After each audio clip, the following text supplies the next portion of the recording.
બગદાણાના નવનીત બાદલિયા કેસમાં જયરાજ આહિરની ધરપકડ થઈ ગઈ છે અને તેના બાદ ભાજપના ધારાસભ્ય તેમજ કોળી સમાજના અગ્રણી હીરા સોલંકીએ નિવેદન આપ્યું છે। ત્યારે તેમણે શું કહ્યું તે આ વિડીયોમાં જાણીશું। આપ જોઈ રહ્યા છો બેનિફિટ ન્યૂઝ, હું આપની સાથે ભૂમિ। હીરા સોલંકીએ સુરતમાં પત્રકારો સાથે વાત કરતા જણાવ્યું કે આ લડાઈ કોઈ જ્ઞાતિ સામેનો રોષ નથી, પરંતુ આ ન્યાય અને અન્યાય વચ્ચેનો જંગ હતો।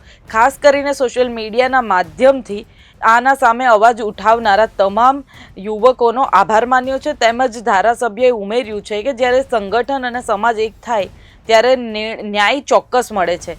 યોગ્ય તપાસ માટે તેમણે મંત્રીઓ અને પોલીસ તંત્રની કામગીરીને પણ બિરદાવી છે।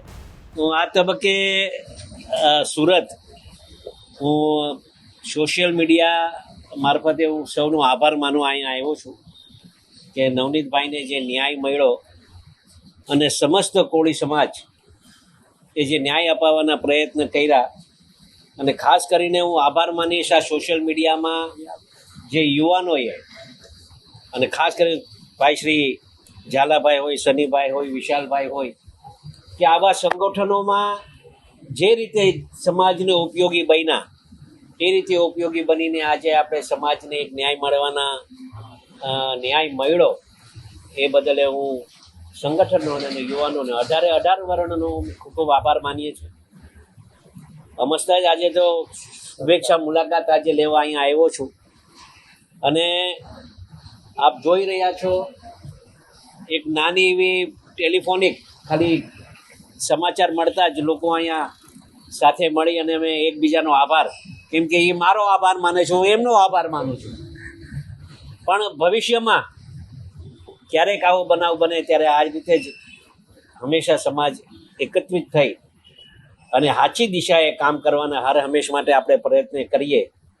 કોઈ સમાજ પ્રત્યે આપણે રોષ નથી, માત્ર ને માત્ર આ ન્યાય અને અન્યાયની લડાઈ હતી, અને એમાં આપણે સફળતા સરકારશ્રીએ આપણે અપાવી છે, અને સરકારનો પણ આ તબક્કે આભાર માનું છું, મુખ્યમંત્રીશ્રીનો આભાર માનું છું, હર્ષભાઈનો પણ આભાર માનું છું, અને ખાસ કરીને સમાજનો અમે ખૂબ ખૂબ આભાર માનીએ છીએ। દરેક યુવાનોનો અમે ખૂબ ખૂબ આભાર માનીએ છીએ, મંત્રીશ્રીઓનો આભાર માનીએ છીએ, ધારાસભ્યશ્રીઓનો આભાર માનીએ છીએ, અને સમાજના દરેક આગેવાનોનો અમે હાથ જોડીને ખૂબ ખૂબ આભાર માનું છું। નવનીતના વિષય, નવનીત થકી અને આપણે આગેવાનો થકી અમે આભાર માનીએ છીએ। ત્યારે હર હંમેશ માટે સમાજ આવી રીતે એકતા દેખાડતા રહે એ જ આશા સાથે ભારત માતા કી જય, વંદે માતરમ। તમારું શું માનવું છે આ વિડીયો પર તે અમને જરૂરથી કમેન્ટ સેક્શનમાં જણાવો। આવા જ વિડીયો જોવા માટે જોડાયેલા રહો બેનિફિટ ન્યૂઝ સાથે। લાઇક કરો, શેર કરો, સબસ્ક્રાઇબ કરો।